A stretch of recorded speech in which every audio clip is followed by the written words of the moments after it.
निर्देशांक ज्यामिति exercise 4A question number 1। ठीक है, तो इसमें निम्नलिखित में से प्रत्येक के दो चर के समीकरण के रूप में लिखिए। दो चर का मतलब होता है, कल हमने जब डिटेल आपको बताई थी तो वहाँ बताया था आपको चर और अचर दो प्रकार के होते हैं। चर वह राशि होती है जिनके मान अज्ञात होते हैं। क्या होते हैं? X y. ठीक है, अज्ञात।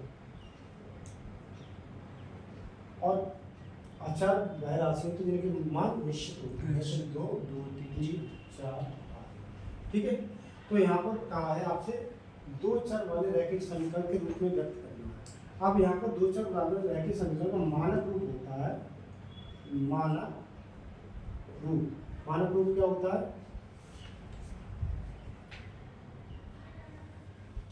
मानक रूप होता है आपका a x plus b y plus c equal to 0। ये इसका मानक रूप होता है। किसका? दो चर वाले रैखिक समीकरण मानक रूप। जब मानक रूप ये होता है तो यहाँ ध्यान से देखो, इसका सॉल्यूशन हम लिखेंगे तो क्या एक्स आपको दिखाई दे रहा है? ये वाला टर्म है इसमें दिखाई दे रहा है। इसका मतलब पहले वाले टर्म में हमें कुछ भी चेंजिंग नहीं करनी है, ऐसे लिखना है जैसे लिखा होगा। क्या बाई वाला टर्म है इसमें? नहीं है, तो प्लस लिखो। बाई का पद भी लिख जाए और जब हल करें तो उसका मान भी नहीं होना चाहिए। इसका मतलब ऐसी संख्या 0 इंटू बाई हो सकती है। क्या हो सकती है? 0 इंटू, ये इंटू का चिन्ह है, वहाँ का चिन्ह। ठीक है, बराबर -3। ठीक है, तो ये आपका मानक रूप होगा। लेकिन मानक रूप सब इधर ही है, तो इधर लिख लो 3x plus 0 into y plus 3 बराबर 0। ये इसका दूसरा वाला रैखिक समीकरण होगा। समझ में आ गया?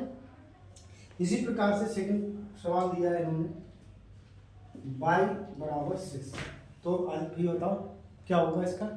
इसका सॉल्यूशन लिखेंगे तो इसी टाइप में लिखना है हमें। जल्दी बोलो। x वाला टर्म है इसमें? नहीं है, तो क्या करेंगे?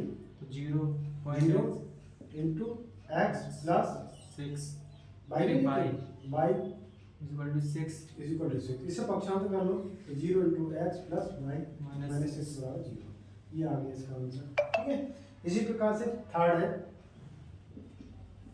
थर्ड क्या है आपका? 6x बराबर 7/3। तो इसकी पहले तो 3 से मल्टीप्लाई कर लो, इसकी इधर से फिर कितना हो जाएगा? 6 3 18, x बराबर 7। ठीक है, अब इसमें देखो क्या x वाला पद है? ऐसे लिखो। बाई वाला पद है? नहीं है, तो 0 इंटू बाई लिखो, माइनस ले आओ, 7 बराबर 0। समझ में आया? अब चौथा सवाल इसी प्रकार से, y बराबर x/2। इसे हम क्या लिखेंगे? सबसे पहले त्रिशु गुणा करेंगे, बटे वाली वैल्यू खत्म कर देंगे, तो ये हो जाएगा 2y बराबर x। अब एक साइड में ले आओ। ठीक है, तो x इधर पहुंचा 0। क्या ये x और y दो वेरिएबल वाला टर्म है? तो कांस्टेंट की कोई जरूरत ही नहीं है, बस इतना ही छोड़ दो, इसमें कुछ करना नहीं है। ठीक है, और लिखना चाहो तो 0 इंटू सी, लेकिन सी लिखना नहीं है, इसमें कौन वेरिएबल की बात कही है, तो यहीं छोड़ देंगे। ठीक है, इस प्रकार से ये सभी सवाल हो गए। ठीक है, समझ में आ गए सब? कर लो।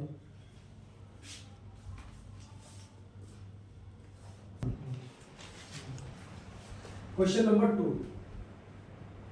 दिया है इसमें, एक नोटबुक की कीमत एक कलम की कीमत से दोगुनी है। कौन छोटा है?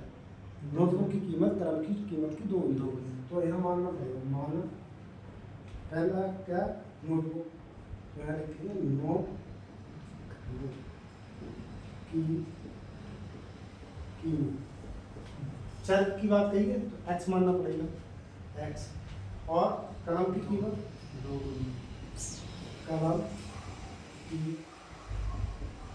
कीमत बाय मानेंगे। प्रश्न अनुसार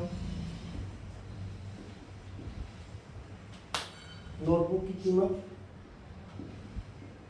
नोट की कीमत 2 इंटू कलम की। अब वैल्यू लगा दो जो हमने माना है। नोटबुक को क्या माना है? x और नोटबुक की कीमत एक कलम की कीमत की दोगुनी है। एक कलम की कीमत की दोगुनी। एक्स बराबर 2 इंटू वाई, एक्स बराबर 2y। ऐसे लिख सकते हैं या x minus 2y equal to 0। ये आंसर है। सिंपल है, छोटा सा सवाल है। चलिए धीरे धीरे देखिए। चलो क्वेश्चन नंबर 3, यह अल्फा का मान ज्ञात करना। यदि x बराबर माइनस अल्फा y बराबर पॉजिटिव तो समीकरण x प्लस और y माइनस 7 का एक हल है। ये जो वैल्यू दोनों हैं वो इसके सॉल्यूशन हैं। इसका मतलब इसमें x और y की वैल्यू रख दो तो इसे संतुष्ट करेगा। जब संतुष्ट करेगा तो अल्फा की वैल्यू अपनी आप फाइंड कर देगा। ठीक है, तो हम क्या करेंगे, ये जो वैल्यू हैं उनको हम समीकरण में रखेंगे। तो यहाँ लिखेंगे x, y के मान